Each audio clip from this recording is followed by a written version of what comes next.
kami dari kelompok 8 dengan nama kelompok Endo Musculis Stapedius. Kali ini kami akan menjelaskan perihal 5 STTMP, yaitu sopan, santun, senyum, salam, sapa, tolong, terima kasih, maaf, dan permisi. Kami mulai video ini dengan perkenalan, yaitu mulai dari yang paling kiri. Baik, perkenalkan, nama saya Muhammad Ibrahim Hafiz dengan NIM 251091131300044.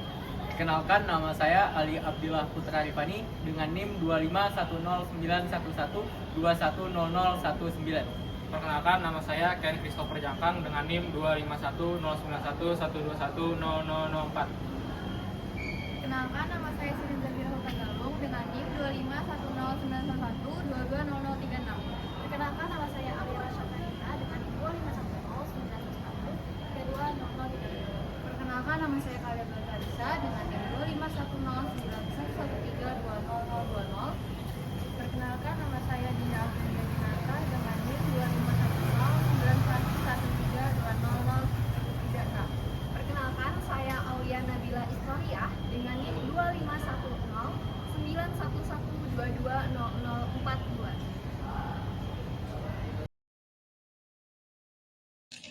Baik, kita masuk ke dalam pembahasan video 5 STTMP. Yang pertama itu kita akan membahas senyum.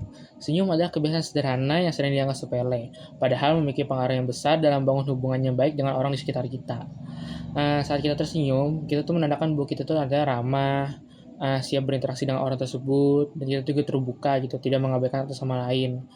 Apalagi terutama di wilayah lingkungan kampus dan dalam aktivitas sehari-hari kita sebagai mahasiswa, sudah wajar kita tuh tersenyum baik kepada teman,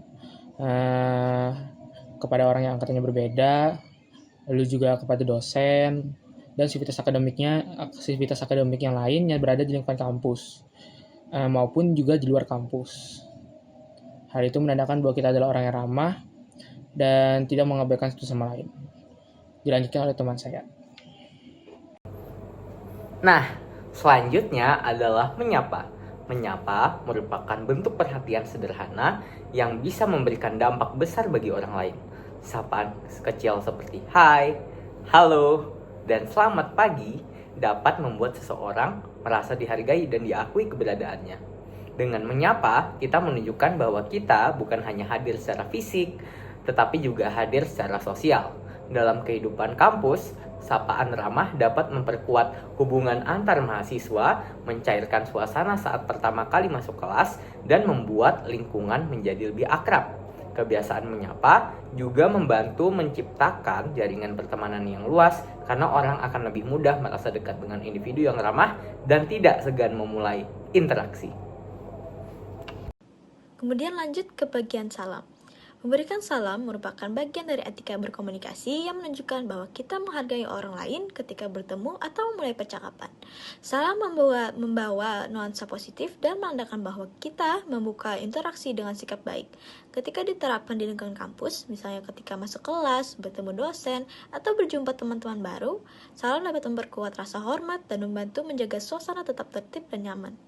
Salam juga menjadi simbol bahwa kita menghargai pertemuan tersebut, tidak peduli seberapa singkat salam terjadi atau beberapa sering hal itu terjadi.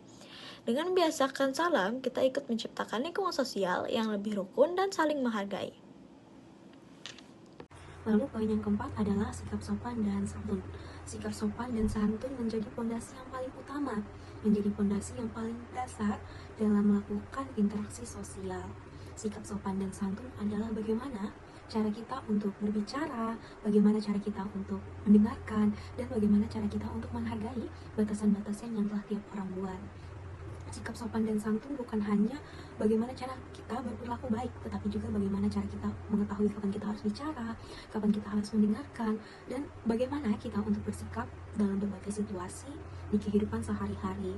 Lalu dalam kehidupan kampus sendiri, sikap sopan dan santun jelas sangat diperlukan. Dengan adanya sikap sopan dan santun dan bagaimana cara kita menunjukkan kedewasaan melalui sikap-sikap tersebut, tentu saja teman dan dosen, baik dalam diskusi terbuka ataupun pada saat pembelajaran, akan menunjukkan respek dan sikap yang setidaknya sama dengan apa yang telah kita tunjukkan. Sikap sopan dan santun pula dapat menimbulkan suasana yang kondusif antara interaksi kita dengan orang lain.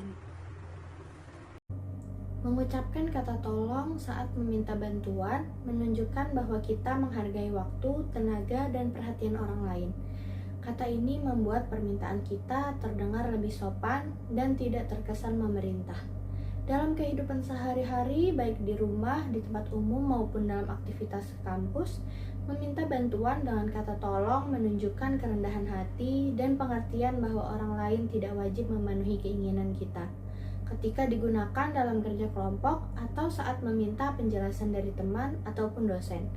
Kata ini membantu menjaga hubungan tetap harmonis dan membuat orang lain merasa dihormati. Selanjutnya adalah terima kasih. Ucapan terima kasih adalah salah satu bentuk apresiasi paling sederhana sekaligus paling tulus. Kata ini memberitahu orang lain bahwa kita menyadari dan menghargai bantuan atau kebaikan yang mereka berikan sekecil apapun bentuknya. Dalam suasana kampus, mengucapkan terima kasih setelah menerima bantuan catatan, penjelasan materi, atau arahan dari dosen dapat memperkuat hubungan yang baik. Kebiasaan berterima kasih juga membuat orang lain merasa dihargai dan lebih senang berinteraksi dengan kita. Sikap ini menunjukkan bahwa kita tidak menganggap bantuan sebagai sesuatu yang seharusnya, tetapi sebagai sesuatu yang layak dihargai. Kemudian 5 STTP yang selanjutnya itu adalah maaf. Mengucapkan maaf menunjukkan keberanian bahwa kita berani mengakui kesalahan kita yang telah kita perbuat dan peduli terhadap perasaan orang lain. Sikap ini tidak hanya menyelesaikan masalah kecil, tetapi dapat mencegah konflik besar yang akan terjadi selanjutnya. Ketika kita meminta maaf, kita menunjukkan kedewasaan dan tanggung jawab atas tindakan kita yang telah kita perbuat. Dalam kehidupan kampus, kebiasaan meminta maaf sendiri sangat berguna bagi kita sebagai mahasiswa, terutama saat bekerja dalam kelompok, tidak sengaja mengganggu orang lain, atau terlambat mengikuti suatu kegiatan. Kata ini dapat meredakan ketegangan dan menjaga hubungan agar lebih baik, serta menunjukkan bahwa kita siap memperbaiki kesalahan yang telah kita perbuat. Permisi digunakan untuk menghormati ruang dan kenyamanan orang lain ketika kita ingin lewat, masuk ruangan, atau meminta bantuan. Kata sederhana ini menunjukkan bahwa kita sadar batasan dan tidak mengganggu orang lain. Dalam lingkungan kampus yang sering ramai, kebiasaan mengucapkan permisi saat melewati kerumunan, duduk di kelas, atau ingin berbicara dengan seseorang sangat membantu menjaga kenyamanan bersama. Dengan membiasakan diri mengatakan permisi, kita menciptakan suasana interaksi yang lebih tertib dan menunjukkan bahwa kita mampu menempatkan diri dengan baik. Sekian, terima kasih.